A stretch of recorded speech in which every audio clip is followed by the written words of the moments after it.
Halo, Malam. Selamat Selamat malam. malam, Malam Romo, selamat malam Romo. Bapak Ibu, saudara-saudari yang terkasih, salam jumpa pada pertengahan bulan September ini, dan tema yang kita renungkan pada malam hari ini adalah salib dan pemuritan kerahiman ilahi. Tema ini saya ambil dalam konteks kita masih ada dalam pekan ini. Tanggal 14 kemarin adalah pesta salib suci. Dan bacaan hari Minggu kemarin, setelah Yesus bertanya tentang bagaimana orang melihat dia, bagaimana murid-murid menyebut dia, dan di akhir dialog dan pengajaran itu Yesus menegaskan tentang pemuritan, tentang salib dan pemuritan. Bagaimana seseorang mau menjadi muridnya, yang mau mengikuti dia. Bapak Ibu, saudara-saudari yang terkasih, sebagai devosan kerahiman ilahi, salib adalah pusat dan sumber pembelajaran.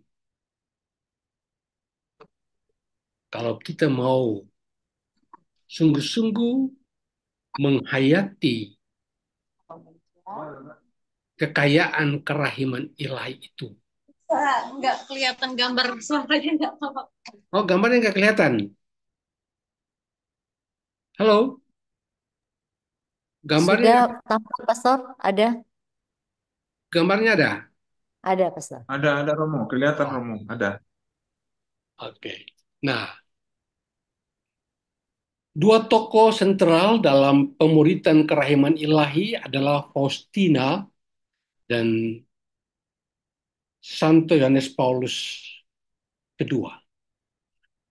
Bapak Ibu saudara-saudari yang terkasih, sebelum kita merenungkan lebih dalam, saya kembali mau mengajak kita kembali pada bacaan hari Minggu kemarin, tetapi tidak semua bacaan itu dari Markus 8:27 sampai 35 itu, tapi saya mengambil secara khusus ayat 34. Konteks dari ayat ini ada pada kisah besar tadi, di mana Yesus mengajak murid-muridnya keluar berjalan menyusuri tepian Danau Genesaret, melewati desa-desa, melewati kota-kota, dan melihat bagaimana orang interaksi masyarakat, sapaan-sapaan yang ditujukan kepadanya. Dan di balik semua itu Yesus bertanya, kira-kira orang-orang banyak itu, masyarakat banyak itu, mereka yang mengikuti di mana-mana itu, menurut mereka siapa saya sebenarnya?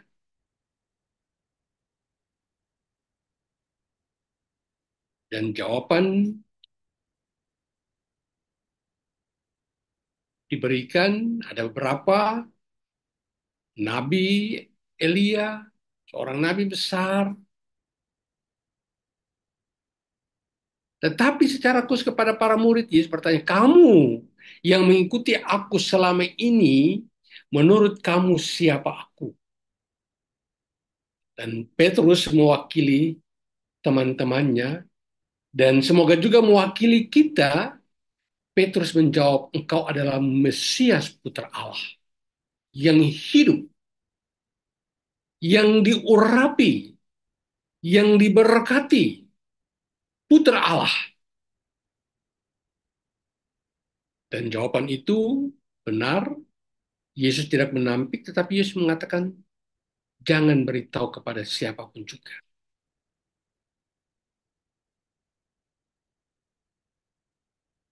Yesus adalah Putra Allah, Mesias yang diurapi, tetapi dia memilih jalan yang lain,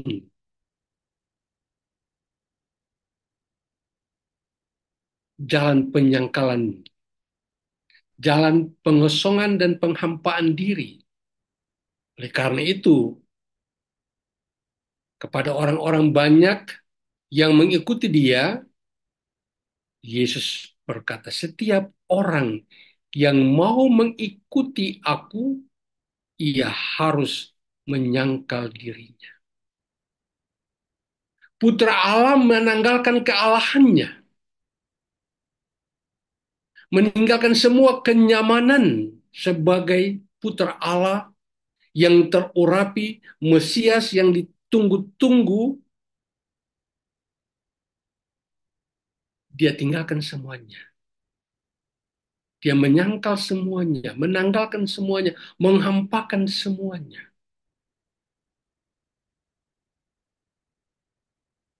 Hal pertama yang Yesus minta, setiap orang yang mau mengikuti dia, hal pertama harus menyangkal dirinya, menanggalkan egonya, semua predikat yang ada pada dirinya, kenyamanan dirinya.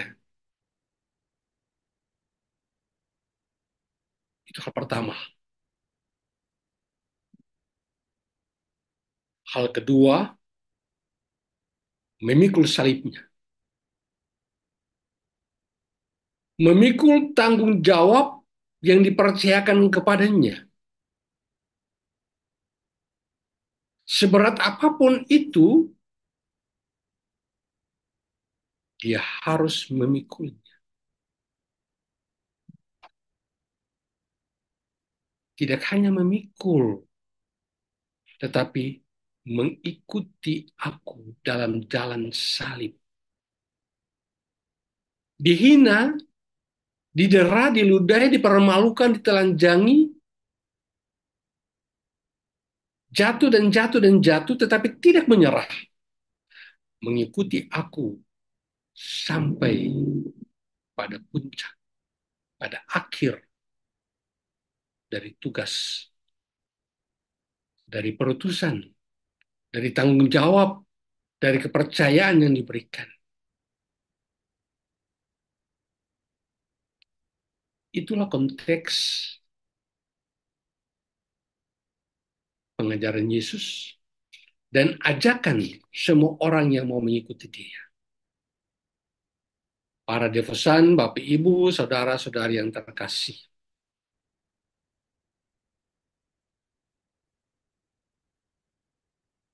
Faustina, Santo Yohanes Paulus II juga adalah murid-murid kerahiman ilahi. Mereka mau mengikuti Yesus. Dan oleh karena itu, pesan yang sama yang diberikan kepada Faustina juga kepada kita hari ini. Yesus berkata, anakku,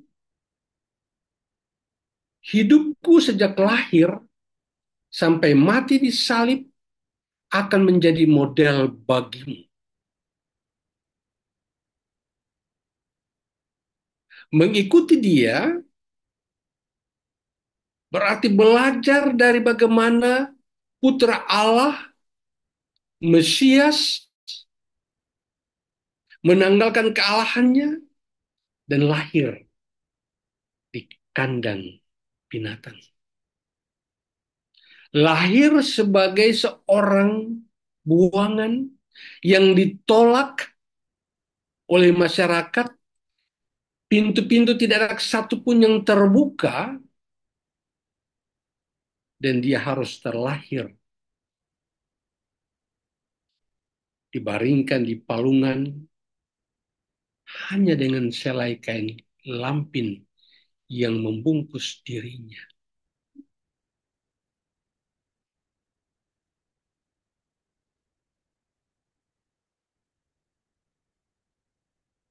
Dan di akhir perjalanan hidupnya,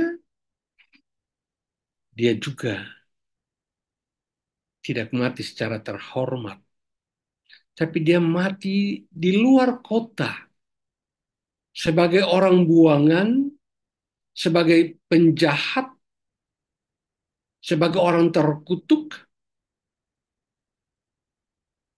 mati dengan cara yang sangat sadis, dan dibaringkan sekali lagi di sebuah kuburan pinjaman, dan sekali lagi hanya dibungkus dengan selai kain lampin. Dia tidak punya apa-apa. Maka baik kepada Faustina dan kepada kita semua, kalau kita mau menjadi murid kerahiman ilahi, devosan kerahiman ilahi, hal pertama, cara kita mengikuti dia, modelnya ialah melihat bagaimana dia lahir sebagai putra Allah, tetapi di kandang binatang dan mati sebagai seorang buangan, sebagai seorang yang teraniaya, sebagai seorang yang ditindas, sebagai seorang yang dicabut hak-haknya, hak asasinya, dan dicampakkan di luar.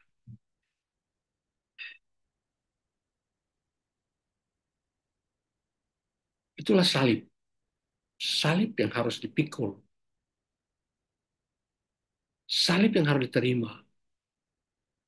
Dan salib yang harus dijalani.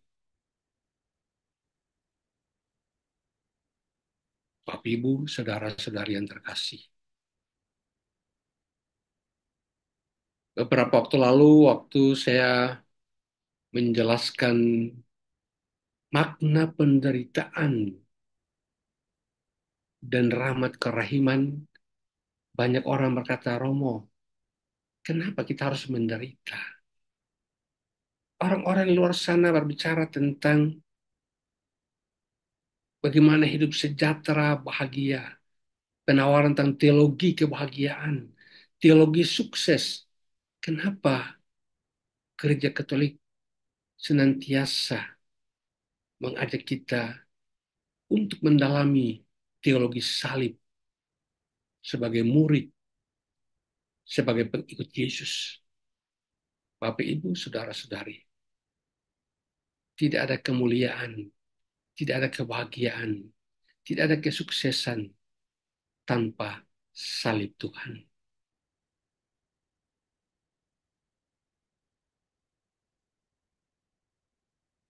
Kepada Faustina, Yesus melanjutkan pengajarannya bahwa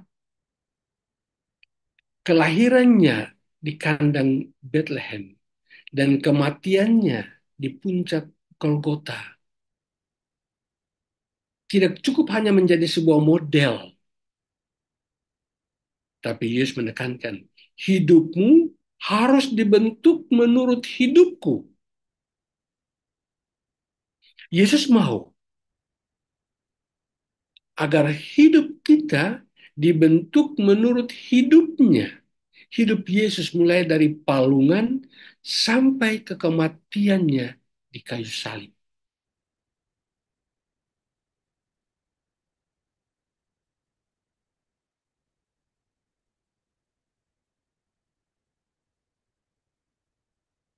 Jadi Bapak Ibu saudara-saudari terkasih, tidak sekedar kita mengambil sebagai model, tetapi itu menjadi the way of life. Hidupmu harus dibentuk, ada formasio, dibentuk.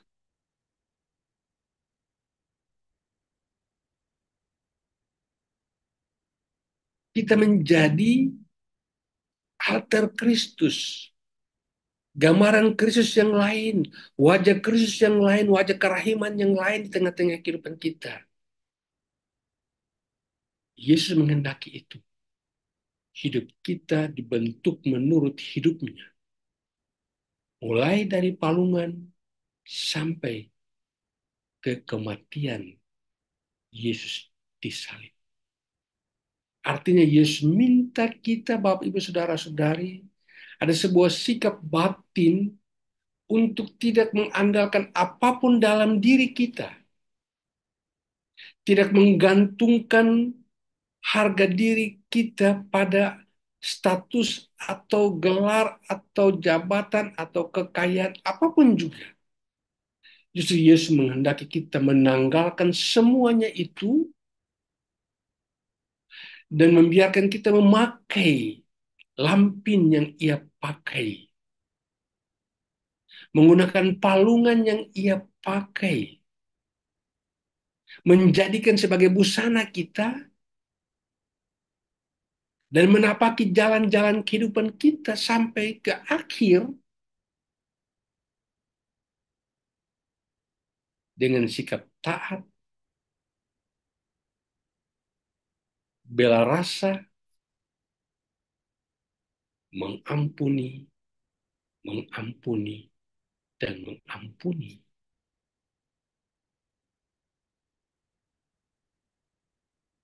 Tanpa membalas, tapi mendoakan, memberkati, dan menyerahkan semuanya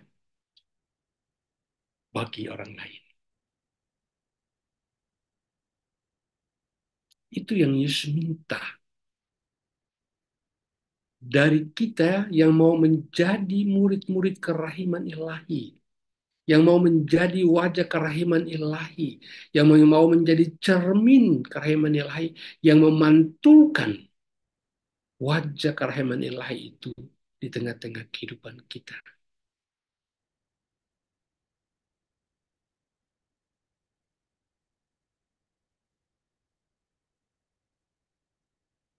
Belajar untuk melihat salib, melihat penderitaan, melihat pengalaman-pengalaman kekecewaan, pengalaman-pengalaman sakit, pengalaman-pengalaman penyangkalan, pengalaman-pengalaman dikecewakan, pengalaman dilukai, pengalaman-pengalaman apapun juga yang membuat kita merasa bahwa kita seperti tidak dipandang siapapun. Belajar untuk menerima itu dan membenamkan diri dalam samudera belas kasih-Nya.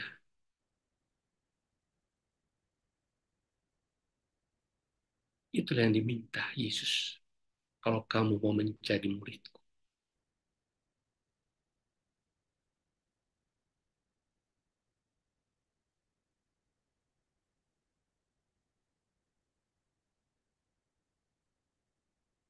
Supaya bisa memahami apa yang Yesus mau. Kenapa dia yang adalah Mesias dan Putra Allah itu menanggalkan semuanya dan terlahir sebagai orang buangan di kandang binatang. Mati sebagai penyamun.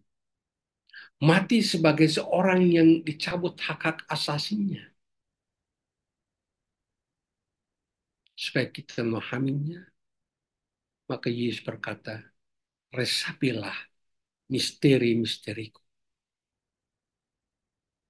Resapilah, renungkanlah, benamkanlah dirimu di dalamnya. Dan engkau akan mengetahui lubuk kerahimanku. Bapak, Ibu, Saudara-saudari. Kalau saat ini kita sedang mengalami goncangan dalam hidup, karena pengalaman-pengalaman yang tidak sesuai dengan apa yang kita harapkan. Mungkin lingkungan kerja yang menghakimi kita, yang tidak mendukung kita, membuat kita tidak nyaman. Kehidupan keluarga yang tidak nyaman, atau sakit, penyakit, atau apapun juga yang saat ini kita alami. Bapak Ibu saudara-saudari, itulah sekolah salib. Resapilah misteri-misteriku, dan engkau akan mengetahui lubuk kerahimanku. Resapi apa yang saat ini sedang kau alami. Pengalaman kekecewaanmu, sakitmu, luka yang kau rasakan saat ini. Salib yang sedang engkau bawa, yang engkau pikul. Cercaan, mungkin juga penolakan. Atau apapun juga pengalaman-pengalaman yang membuat dirimu tidak nyaman. Baik itu dirimu sendiri atau keluargamu, anggota-anggota keluargamu, suami, istri, anak, atau orang tuamu yang sedang mengalami sesuatu dan membuat kamu juga ikut tidak nyaman. Resapilah misteri-misteriku, dan engkau akan mengetahui lubuk kerahimanku. Demikian Yesus mengajak kita untuk belajar dari salibnya. Bagaimana menjadi murid yang baik.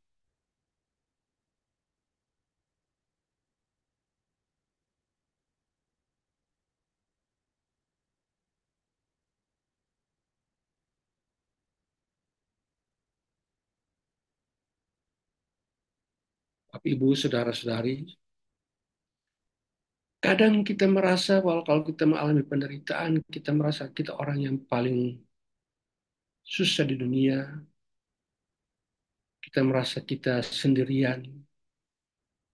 Kita merasa kita bukan siapa-siapa. Bapak, Ibu, saudara-saudari, Faustina pun pernah mengalami hal itu pada saat dia mengalami penolakan-penolakan di biaranya.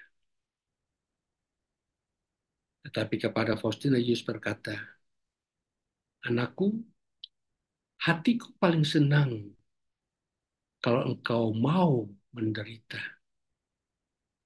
Baik dalam penderitaan fisik maupun dalam penderitaan batin.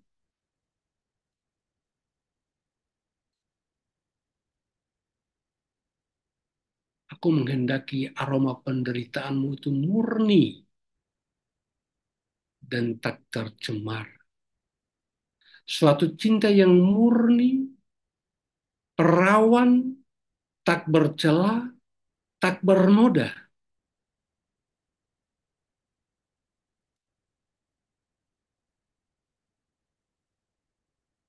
Semakin engkau mencintai penderitaan, akan semakin murni cintamu kepadaku. Bapak, Ibu, saudara-saudara yang terkasih. Semakin kita mencintai penderitaan, mencintai salib, Yesus berkata, akan semakin murni cinta kita kepadanya.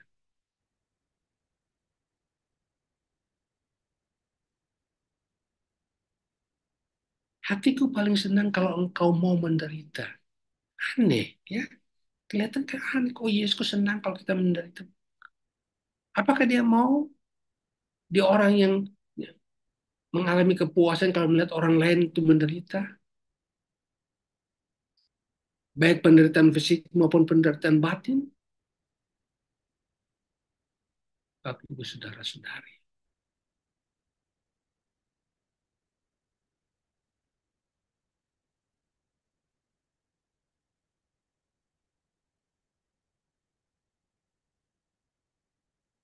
Hati Yesus senang bukan karena dia merasa dipuaskan dengan penderitaan kita, bukan. Tapi dia merasa bangga bahwa kita boleh ambil bagian dalam penderitaan sebagai silih untuk membawa berkat bagi dunia ini. Aku menghendaki aroma penderitaanmu murni. Artinya jangan ada keluh kesah dengan apapun juga. Minta dukungan dari siapapun, tidak. Simpati dari siapapun, tidak. Yesus mau aroma penderitaan itu yang kita rasakan, itu yang kita terima dengan ikhlas, itu sungguh-sungguh murni, tak tercemar Suatu cinta yang murni, perawan, tak bercela, tak bernoda. Sungguh luar biasa Bapak Ibu Saudara-saudari.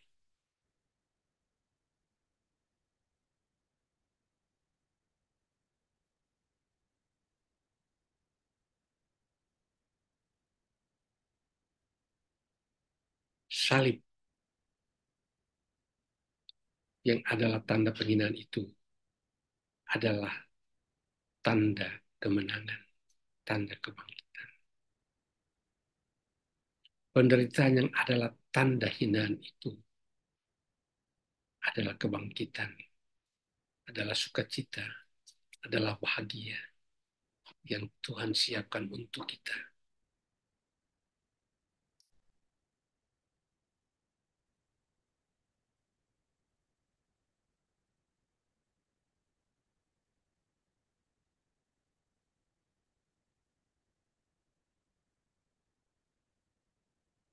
Dan di akhir pengajaran kita pada hari ini,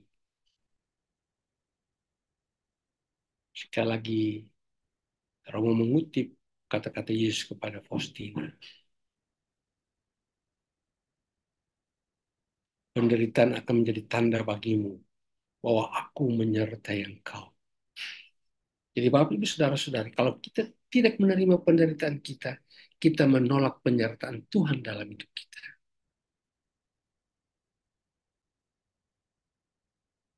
Penderitaan akan menjadi tanda bagimu bahwa aku menyertaimu. Kita kadang orang luar sana, kalau dapat berkat banyak, oh Tuhan memberkatimu, Tuhan menyertaimu. Sungguh Tuhan sungguh-sungguh menyertai keluarga kami. Tuhan sungguh memberkati keluarga kami. Tuhan sungguh ada di tengah keluarga kami. Oh, sukses ini, sukses itu. Bapak Ibu Saudara-saudari, itu tidak salah. Tapi Yesus berkata, engkau sudah menerima upahmu di surga di dunia.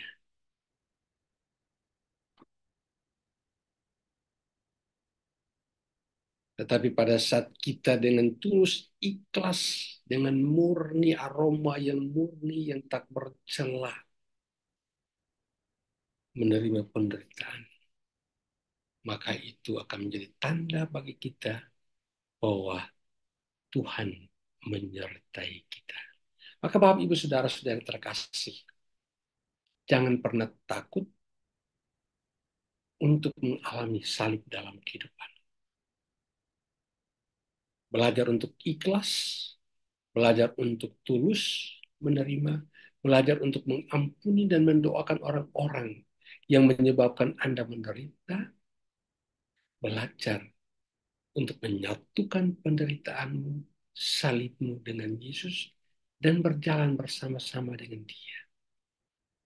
Jangan menyerah. Berapa kali pun jatuh, bangun. Tetap pikul salibmu dengan hati yang ikhlas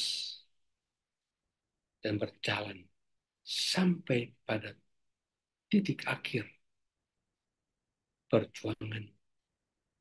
Tuhan memberkati. Amin. Bapak Ibu Saudara-saudari, demikian pengajaran singkat kita pada malam hari ini sehubungan dengan salib dan pemuritan.